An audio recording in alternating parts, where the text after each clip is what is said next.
Would you feel comfortable living in New York City under a Mamdani administration? Yeah, I would. I really would. Especially after the meeting. Absolutely. What makes you comfortable? We agree on a lot more than I would have thought.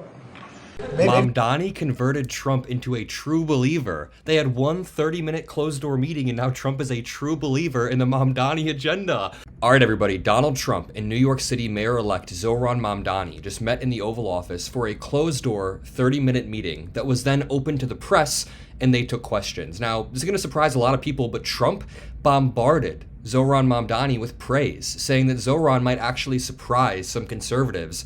And honestly, I kind of expected this. Zohran Mamdani is very charismatic, warm, and convincing, and we've always known that Trump is a sucker for people with charisma behind closed doors, and that he can act quite different behind closed doors. But when the cameras turned on, they were very, very affable, and it seems like Zohran convinced him that his agenda is one for the people of New York City, is one for affordability, and Trump seems sold on it. I want to play this for you uninterrupted. We're going to react to the entire thing. But I just want to point out, Zohran Mamdani only won because of people like Donald Trump and the Republican Party's decades of trickle-down economics, awful economic policy that have screwed over the younger generations. People in my generation or generations above me and below me are going to struggle to buy a house, are going to have no capital invested in the system, nothing in the stock market. In fact, a lot of people are going to be in debt, whether it's medical debt or student debt. So what happens when you don't have a stake in the system? Why would you be loyal to the system? So Donald Trump's type of politics, his type of populism, plus the Republican Party's insane obsession with helping the wealthy, that's the reason why people are liking and gravitating towards Zohran Mamdani. So I think that's a really helpful framework when watching this. And let's break this down. Make sure you drop a like, double check to make sure you're subscribed to the channel, and let's jump in. We've just had a great meeting, a really good, very productive meeting. We have one thing in common. We want this city of ours that we love to do very well. And I wanted to congratulate the mayor. He really ran an incredible race against, a lot of smart people, starting with the early primaries against some very tough people, very smart people. And he beat them easily. And I congratulated him. And we talked about some things in very strong common, like housing and getting housing built, and food and prices, and the price of oil is coming way down. That anything I do is going to be good for New York. If I can get prices down, it's good for New York, and we've got them down, way down from last year. That is a lot. And Zohran's thinking, all right, this guy's yapping, but we're going to let him go. And by the way, Trump likes winners. I know this is a really simplistic worldview, but this is his worldview. He likes winners, and he likes people with charisma, and I think that is what's attracting him to Zohran. And I wouldn't doubt that Zohran was very warm behind closed doors as well. As you know, I've been saying to a lot of people, Walmart said that Thanksgiving this year is exactly 25% less than last year. So that's okay. Massively debunked lie that we've debunked on the show over and over. They're giving a way smaller kit with way cheaper goods. Good for New York, good for everybody.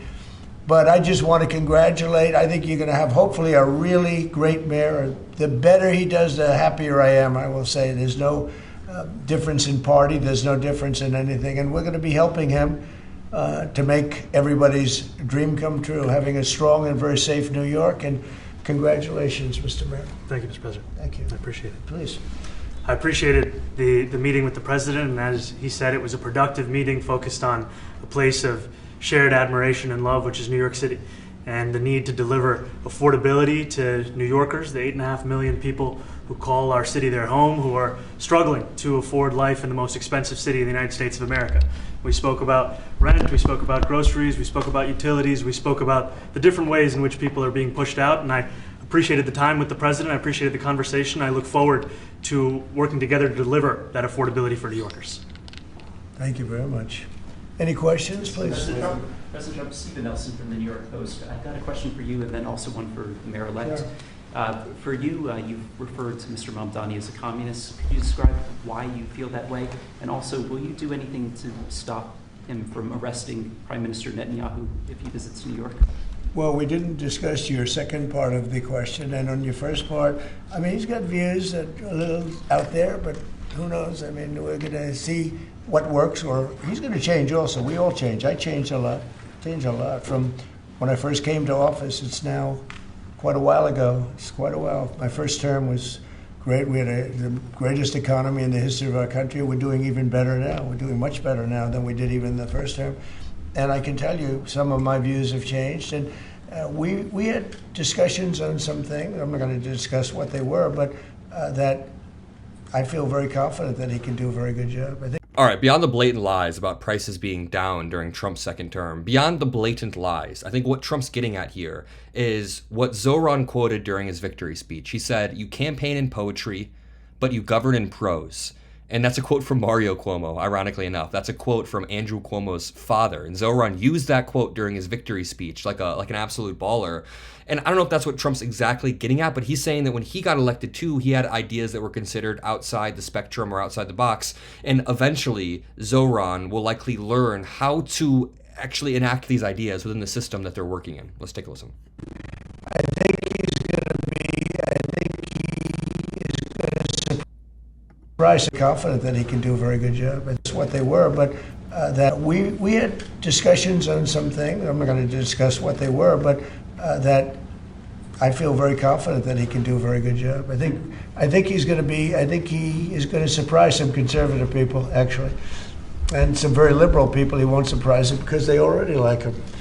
And for Mr. Mamdani, it sounds like you had a productive discussion, but just days ago you referred to President Trump as a despot who had betrayed the country. You said you'd be his worst nightmare and accused him of having a fascist agenda.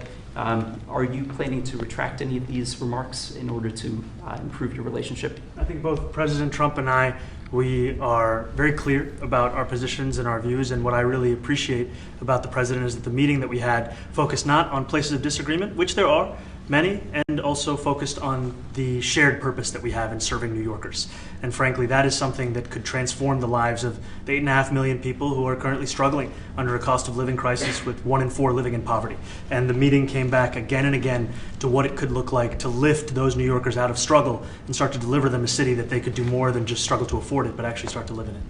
And I've been called much worse than a despot, so it's not that insulting. Mamdani converted Trump into a true believer. They had one 30-minute closed-door meeting, and now Trump is a true believer in the Mamdani agenda. I cannot wait. By the way, guys, I'll be on CNN tonight debating about this. I can't wait to see the conservatives do backflips, spinning. Their heads are going to be spinning when they realize that Trump is praising Zohran's agenda. They've called this a communist agenda. Look at the smirk on his face. It's so funny. We desperately want it, and that's something that I shared with the president, that when I spoke to New Yorkers who had voted for the president last November on Hillside Avenue and Fordham Road, I asked them why. I heard again and again 2 major reasons. One was that they wanted an end to forever wars. They wanted an end to the taxpayer dollars we had funding violations of human rights, and they wanted to address the cost of living crisis. And I appreciated the chance to discuss both of those things. You said a lot of my voters actually voted for him, and I'm okay with that. I'll do that. I'll sign it. Give it to me. I'll sign it in a minute. That's pretty good. Mr. President, you've threatened to send federal troops to New York City. You both have differences when it comes to ICE agents in New York City. Mr. Mamdani, you've called ICE a rogue government entity. I wonder how you reconcile your differences on both of those issues. Well, I think we're going to work them out, and I think that if we have known murderers and known drug dealers and some very bad people, we want to get them out. And the mayor wants to have peace. We discussed this at great length, actually, maybe more than anything else.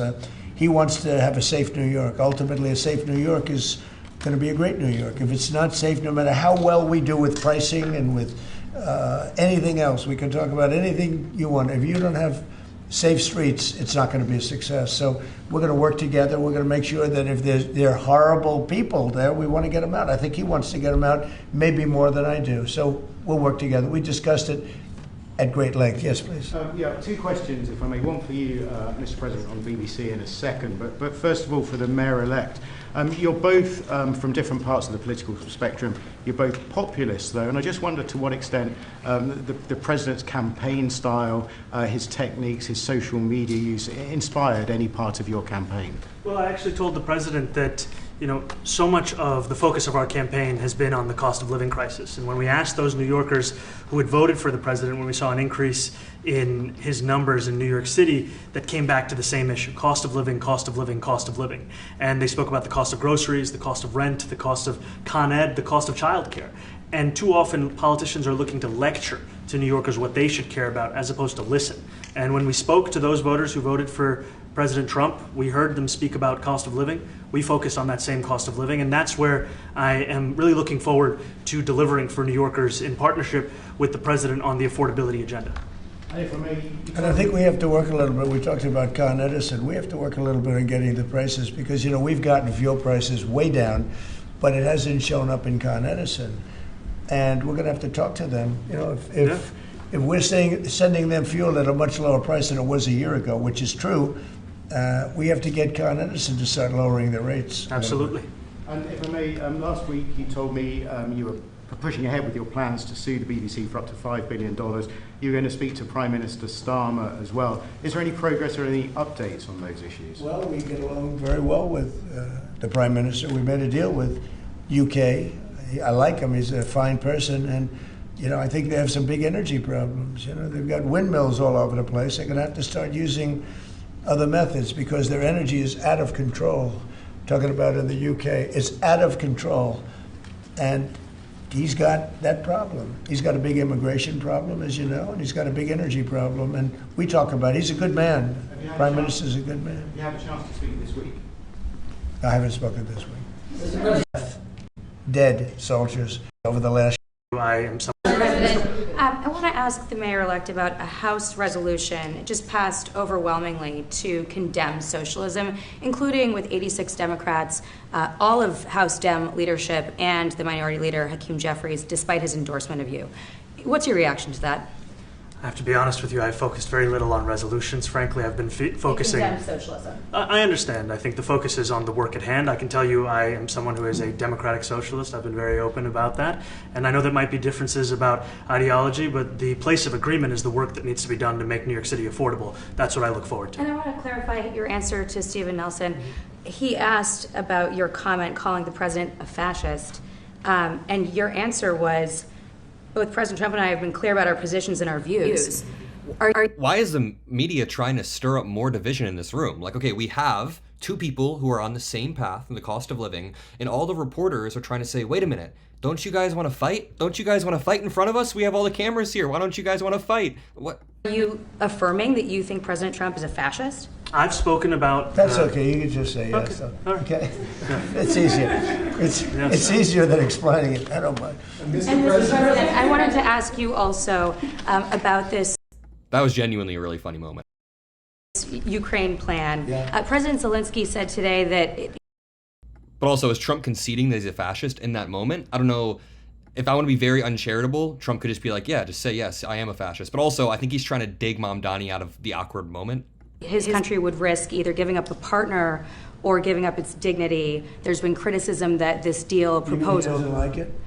It's unclear. He was sort of tenuous about it. He'll have to like it. And if he doesn't like it, then, you know, they should just keep fighting, I guess, you know. The suggestion that he made, though, was that if he doesn't accept it, that the U.S. would pull back its support for Ukraine. Is that Well, at some accurate? point he's going to have to accept something. You know, he hasn't accepted. You remember right in the Oval Office not so long ago, I said, you don't have the cards. Don't forget, I inherited this war. I would have never, this war never would have happened. I inherited this war. And I thought he should have made a deal a year ago, 2 years ago. The ultimate deal would have been if it never started. That would have been the good deal. That could have been done too if you had the right president, but you didn't have the right president. Mr. President, the cost of living is something that you and Mr. Mamdani seem to agree on. Democrats have run New York City for a long time, Mr. Mamdani. Do you see Democrat policy specifically as being a problem? And I'd like that be a question that both of you could answer in New York City. Look, I think that there are many things in our city where we have to own the responsibility of it, things that existed long before the president was the president. And those are also part of the message of our campaign, was to take on a broken politics of the past. And I ran against a number of candidates who represented different versions of that past. And what we found time and again is that working people were left behind in the politics of our city. And what we're looking to do is put those people right back at the heart of our politics so that we don't have a situation where we're in the wealthiest city in the history of the world, and yet 1 in 5 can't even afford $2.90 for a Metro card. Mr. President. You know, we had some interesting conversation, and some of his ideas really are the same ideas that I have. But a big thing on cost, the new word is affordability. Another word is just groceries. It's sort of an old-fashioned word, but it's very. Why does he keep saying that? Because it's not an old-fashioned word. It's not an old-fashioned word at all. And affordability is not a new word. Everything to him is some political strategy where new words are being introduced or changed. Accurate, and they're coming down high. They were, we had, both of us, we had the highest inflation in the history of our country the last 4 years under the Biden administration, and we've got inflation down now to a normal number. It's going to go even a little bit lower than that. Katie, do you have something? Mr. President, thank you so much. Mr. Mamdani often talks about New York City being covered by international law, that they will follow international law. Doesn't often talk about the U.S. Constitution. What is your response to that? Well, I don't know what you're referring to in terms it can be covered by international law, local law. It's covered by a lot of laws, but it's covered by U.S. law. Are you referring to anything in particular? I want to end off with this clip of Donald Trump being asked, would you feel safe under a Mamdani administration? And he gives a good answer. Yeah, okay, how about you? Go ahead, please. You're a billionaire. You have a different address nowadays than you used to. But you used to call New York City home. Would you feel comfortable living in New York City under a Mamdani administration? Yeah, I would. I really would. Especially after the meeting. Absolutely. What makes you comfortable? We agree on a lot more than I would have thought. I think I want him to do a great job, and we'll help him do a great job. He may have different views, but in many ways, we were discussing when Bernie Sanders was out of the race, I picked up a lot of his votes, and people had no idea because he was strong on not getting ripped off in trade and lots of the things that I've practiced and been very successful on.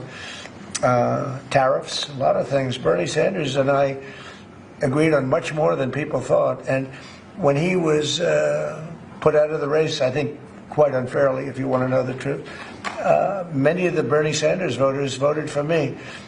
And I felt very comfortable, frankly, in seeing that and saying that. And, it just turned out to be a statistical truth. But he's just talking about the intersect between populism and how populism on the right and populism on the left, that is, establishment versus anti-establishment, will oftentimes still align with the same voters. I'm going to leave it there. If you appreciate this, drop a like, subscribe. I love you all. Peace out. I'm going to leave it there. Overall, this meeting was incredibly interesting. Zohran and Trump don't quite have a reason to challenge each other yet. Zohran's not even officially in office. He's still the mayor-elect of New York, so who knows what the vibe will be like in a year. But honestly, I was talking to some friends last night. I'm not trying to be that guy, but I predicted this meeting. I was like, listen, I think that it's going to go well. I think that Zohran is very uniquely warm and convincing. I find him very convincing. Even on ideas that I was uncertain about, he's convincing. Trump is a sucker for people who are convincing and charismatic, and we know that. So I love you all. I'll see you in the next one. Peace out.